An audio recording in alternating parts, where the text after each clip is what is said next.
Ilan po ang lalaki sa inyo? Ilan ang lalaki? Ilan ang lalaki? Ilan lalaki sa inyo? Ito, may lalaki ba sa inyo? Wala atang lalaki sa inyo. May lalaki ba sa inyo? Sagot.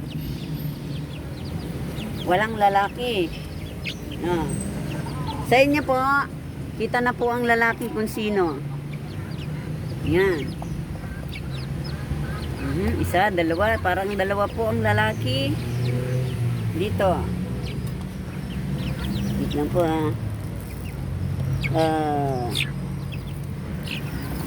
ito po ang aking mga alaga. Mga alaga ko po ito. Hindi ko alam kung lalaki ba o babae sila. Hindi ko ako man tumingin. Ayan po.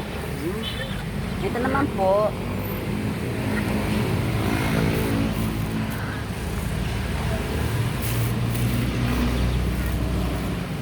Ito naman po ay teka lang ha. Hirap mag video. Ito naman po ay inahing babae. Babaeng chicken. Ito po ay babaeng chicken. Ito naman po is lalaking chicken. Kumbaga tagabuntis ng manok. Ito po babae din. Yan, yan po. Tumitingin po siya sa camera, sa video. Ito naman po ang aking pusa. Si Carol. Si Carol po ay isang baog. Ilang lalaki na pong pusang nang-rape sa kanya pero hindi siya nabubuntis. Ayan po. Pinakita po niya ang hubog ng katawan niya. Ayan po siya. Si Carol. Ayan po ang ating mga alaga dito sa ano. Meron pa po. Puntahan natin. Ito. Ito po ang mga tatay nung manok kanina na mahabang legs. Siya po ang ama nung maraming sisiw kaninang pinakita natin. Ito po ang tatay. Ayan po siya.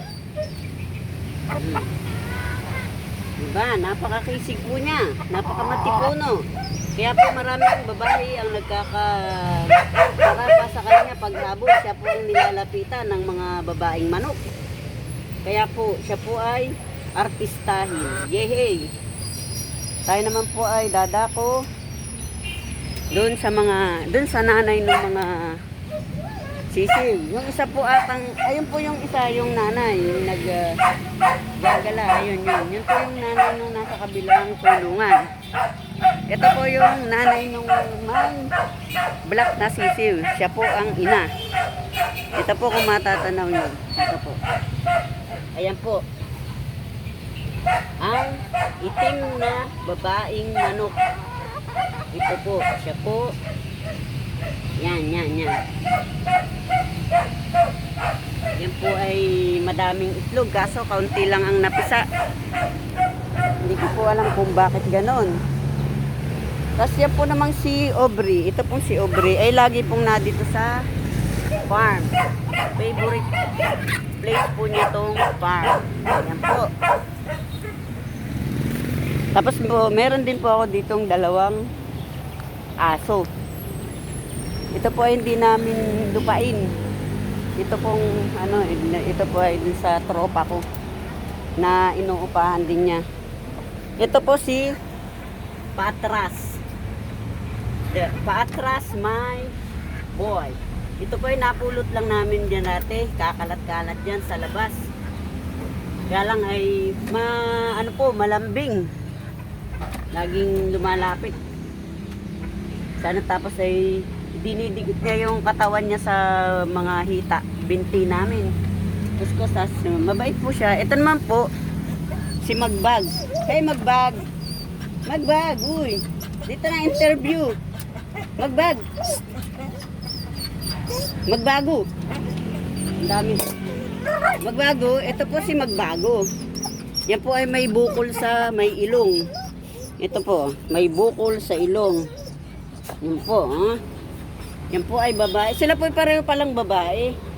Kaso, syempre, inilalayo namin sa disgrasya. Baka ma-rape, dadami sila. Yan po. Kaya po, nandito lang sila sa safety place na sa loob. Ito po, kulong. May bakod. Para po hindi mapasok ng mga lalaking aso at mapariwara ang buhay nila. Eh, mahirap po. Dahil tayo po ay pandemic, mahirap ang buhay. Kaya, yun, iniingatan po namin sila para hindi sila mabuntis. Marami pa po akong alaga. Marami pa po kaming alaga.